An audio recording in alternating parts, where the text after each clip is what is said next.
बिस्मिल्लाहिर्रहमानिर्रहीम। अस्सलाम वालेकुम। आप देख रहे हैं मास्टर असील फेसबुक पेज और यूट्यूब चैनल। सबसे पहले मैं इस वीडियो का टॉपिक अनाउंस कर दूं कि आज की वीडियो किस मौजू पर है, इसमें मैं क्या बताने वाला हूं।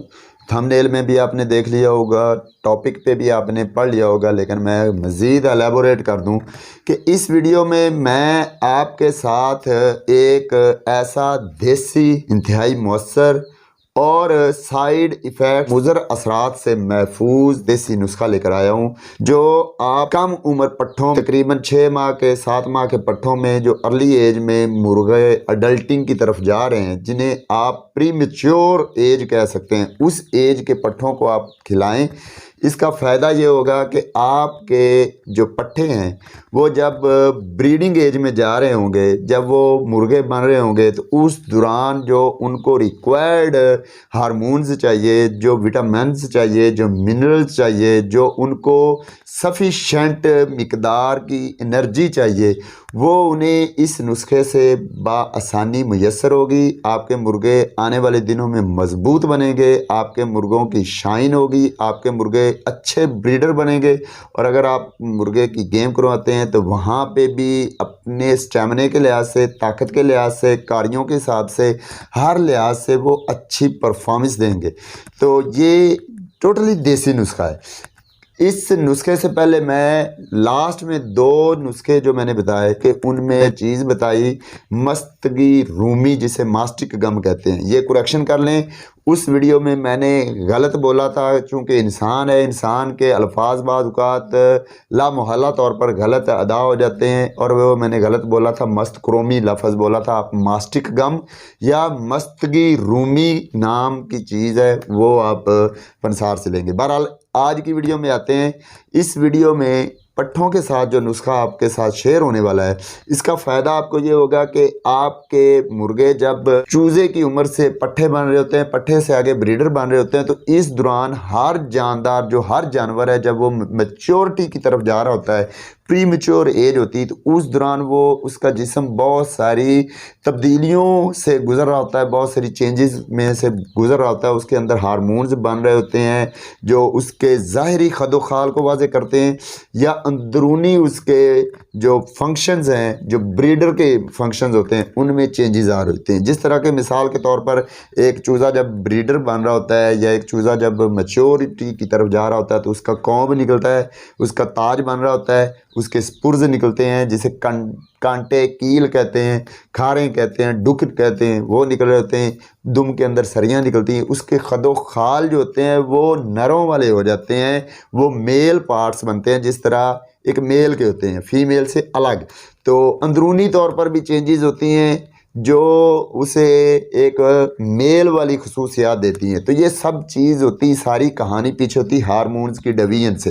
हार्मोन्स में से एक हार्मोन है, हार्मोन की कई किस्में हैं, उनमें से एक हार्मोन है जिसे कहते हैं प्रोगेस्टेरोन और टेस्टोस्टेरोन।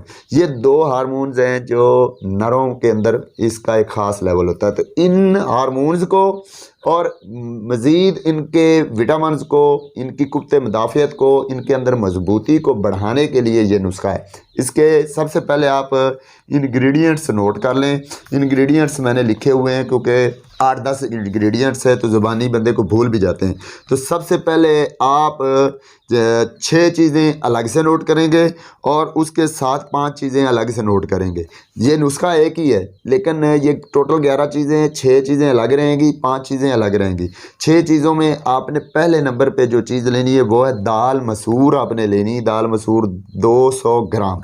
दूसरे नंबर पे जो चीज़ आपने लेनी है वो मेथी दाना आपने लेना है 100 ग्राम मेथी दाना। तीसरे नंबर पे जो आपने चीज़ लेनी है ये कौड़ तुम्मा है। कौड़ तुम्मा आपने 10 ग्राम लेना है। कौड़ तुम्मा बहुत कड़वा होता है। चौथे नंबर पे जो चीज़ लेनी है वो है कौड़ जीरी। इसे जीरी भी बोलते हैं, काली जीरी भी बोलते हैं, काली जीरी भी बोलते हैं। आपने कौड़ जीरी लेनी है, ये भी 10 ग्राम लेनी है।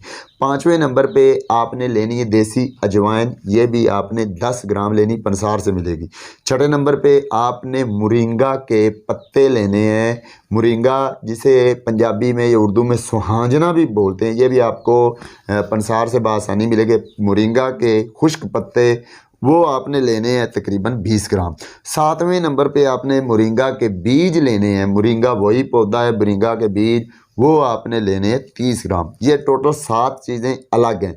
इनको आपने बारीक पीस लेना है, सफूफ बना लेना है। सफूफ बनाने के बाद एक प्लास्टिक की डिबिया में आपने महफूज कर लेना है। ये 7 चीज़ों का टोटल ये एक सफूफ है। उसके बाद अब और साथ में आपने क्या लेना है, पंसार से ये भी चीज़ें मिलेंगी। आप अश्वगंधा 10 ग्राम लेना है कि और दीगर नाम है मैं स्क्रीन पे लिख दूंगा ताकि आपके इलाके में जिस नाम से पुकारा जाता है आप बआसानी उस नाम से इसे परचेज कर सकें।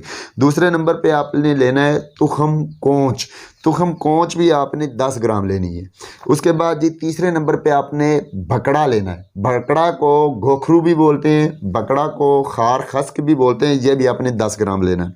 उसके बाद चौथे नंबर पे आपने सतावर लेना है। ये भी पंसार से मिलेगा, ये भी आपने 10 ग्राम ही लेना है। 5वें नंबर पे आपने बदारी कंद लेनी, ये भी आपने 10 ग्राम लेनी। ये टोटल 5 चीज़ें। पहले मैंने 7 चीज़ें अलग बताई, उनका सफूफ आपने एक डिबिया में रखा। अब इनको आपने सफूफ बनाना है। इनमें से जो तुखम कोंच है उनको आपने पहले अच्छी तरह से धो लेना है, क्योंकि उसको सेव करने के लिए उसमें जहरीली गोलियां रखी जाती हैं जो गंदम वाली होती हैं और उनके मुज़र असरात हो सकते हैं। आपने अच्छी तरह धो लेना है। धोने के बाद आप 24 घंटे उसे पानी में भिगो के रखें। 24 घंटे पानी में भिगोने के बाद वो नरम हो जाएंगी, उनके छिलके उतार दें। उसके बाद नीचे अंदर से जो चीज़ बीज के अंदर वाला निकलेगा छिलकों के अलावा, उसको आपने धूप में खुश्क कर लेना है। हल्की धूप में, बहुत ज़्यादा तेज़ धूप ना हो और ज़्यादा देर तक खुश्क नहीं करना। जब आपको महसूस हो कि इसमें से नमी खुश्क होगी उसके बाद आप छाँव में 2 से 3 दिन तक खुश्क रखें और रोज़ाना थोड़ी थोड़ी धूप लगवाते रहें ताकि उसमें फंगस पैदा ना हो। छाँव में रखना है और आधा घंटा आपने धूप में रोज़ाना रखना। 2-3 दिन तक ये खुश्क करें। बहुत ज़्यादा जब खुश्क हो जाएगी उसके बाद ये बाकी चीज़ें जो 4 हैं जो मैंने ये बताई अश्वगंधा वगैरह, इनमें ये भी मिक्स करके इनको सफूफ बना लें, बारीक पीस लें। इनको अलग एक डिबिया में महफूज कर लें। अब आपके पास 2 डिबिया बन गई हैं अलग अलग नुस्खों की। नुस्खा एक ही है लेकिन उसके 2 हिस्से हैं। एक डिबिया अलग है जो पहली बताई है जिसमें आपने दाल मसूर चीज़ शामिल की, दूसरी जिसमें आपने अश्वगंधा आपने शामिल की। ये 2 अलग हैं। अब आपने इसको इस्तेमाल कैसे करना है, आपने क्या करना है कि जो पहली डिबिया है जिसमें दाल मसूर है उसमें से 1 चम्मच सफूफ निकाल लेना है। चम्मच निकालने के बाद आपने उसमें शहद मिला लें। अगर शहद नहीं मिलता देसी घी मिला लें। अगर वो भी नहीं मिलता तो फिर आप पुराना काला गुड़ मिला के उसकी गोलियां बना लें। 2 गोलियां बना के उसमें अब आपने क्या करना है, जो दूसरी डिबिया है जिसमें अश्वगंधा है उसमें से बिल्कुल चुटकी बराबर चावल के दाने से भी थोड़ी आपने सफूफ निकालना है। इन दोनों गोलियों में मिक्स कर देना है। पहले गोलियां आप ना बनाएं बल्कि उसमें सारे में मिक्स करके अच्छी तरह जो आपने वो गोली बनाई इकट्ठी एक गोली बना लें। उसमें चावल के दाने जितनी ये दूसरी डिबिया से निकाल के उसमें मिक्स करें, अच्छी तरह मिला लें। फिर उसके 2 हिस्से करके 2 गोलियां बना लें। अब आपने ये 2 गोलियां बना ली। अगर आपका मुर्गा जो बंद गदी का है, बड़े कद मोरे का है, जो है पट्ठा भी 6-7 माह का, तो फिर आप उसको ये 2 गोलियां एक सुबह एक शाम आप अपने उस परिंदे को खिला सकते हैं। और अगर आपका परिंदा छोटे कद मोरे का है, थोड़ी उम्र का है, मतलब वज़न में कम है, तो उसको आपने सिर्फ 1 गोली रात के टाइम पे खिलानी है। और ये टोटल आपने 21 दिन ये नुस्खा करना है, ये गोली। इसके बाद साथ साथ आपने करना क्या है कि रोज़ाना रात को देर टाइम पे, मतलब अगर आपने रात को नुस्खा खिलाया तो उसके कम से कम 2 घंटों या 3 घंटों के बाद आपने 3 से 4 ml दूध ले लेना है। उसमें 1 चुटकी आपने ग्लूकोज मिक्स करके अच्छी तरह वो अपने परिंदे को पिला देनी है। ये नुस्खा आपने टोटल 21 दिन करना है, इससे ज़्यादा नहीं करना। और ये जो मिकदार मैंने बताई इससे आपने बिल्कुल कतई नहीं बढ़ानी। जो बाद वाली डिबिया है जिसमें अश्वगंधा है उसकी मिकदार बिल्कुल नहीं बढ़ानी। पहली जो डिबिया बताई उसकी मिकदार बढ़ भी जाए तो कोई इशू नहीं है, वो तो कोई उसमें ऐसी मजाके वाली बात नहीं। लेकिन दूसरा जो मैंने 5 चीज़ों की चीज़ बताया है नुस्खा, जो चीज़ें डिबिया बताई उसमें से सिर्फ आपने चावल के दाने जितना सफूफ निकाल के दोनों गोलियों में मिक्स कर लेना है और 1 गोली में आधे चावल के जितना सफूफ रह जाएगा। तो ये तरीकाकार है, आप इसे आजमाएं।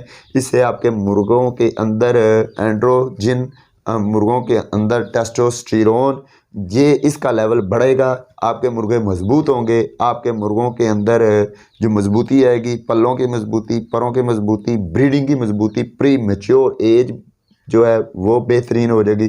और ये बहुत ज़्यादा गर्म भी नहीं है, मोतदल नुस्खा है, इतना इंतहाई गर्म नहीं है, ना ही बहुत ज़्यादा ठंडा है। इसमें कुछ चीज़ें ठंडी हैं, कुछ चीज़ें गर्म है, और ओवरऑल कुल मिला के ये नॉर्मल सा एक नुस्खा है। तो मिकदार आपने ख़ास रखनी है, इस मिकदार से आपने नहीं बढ़ना। तो इसको आजमाएं, आजमाने के बाद आप मुझे बताएंगे इंशाअल्लाह ताला। आप अपने पट्ठों में जब ये नुस्खा लगाएंगे एक दफ़ा, तो ये पट्ठे बड़े होकर आपको ऐसे हैरान कुन नतज देंगे कि आप याद रखेंगे। याद रखिए, इस नुस्खे के आपको फ़ौरन नतज नहीं मिलेंगे, फ़ौरन कोई ख़ास खातर ख्वाह आपको नतज नहीं मिलेंगे, कोई 19-20 का फ़र्क मिलेगा। लेकिन ये नुस्खा चलाने के बाद आपके परिंदे जब बड़े ब्रीडर बनेंगे, जब 1 साल के या 1.5 साल के परिंदे बनेंगे, तब आपको फ़र्क महसूस होगा नुस्खे वाले में, जिसमें ये नुस्खा आपने प्री मैच्योर एज में लगाया होगा, और ऐसे मुर्गे में जिसमें ये नहीं लगाया होगा। आप वाज़े फ़र्क देखेंगे, चाहे आप ये एक बार तजर्बा करके देख लें। तो उम्मीद करता हूँ आपको आज की वीडियो में बहुत कुछ सीखने को मिला होगा, आपके नॉलेज में भी इजाफ़ा हुआ होगा। आने वाले दिनों में मैं और भी वीडियोज़ लेके आने की कोशिश करूँगा, जल्दी कोशिश करूँगा कि जल्दी वीडियोज़ बनाऊँ। तब तक के लिए मुझे दीजिए इजाज़त, दुआओं में याद रखिएगा। अल्लाह हाफ़िज़।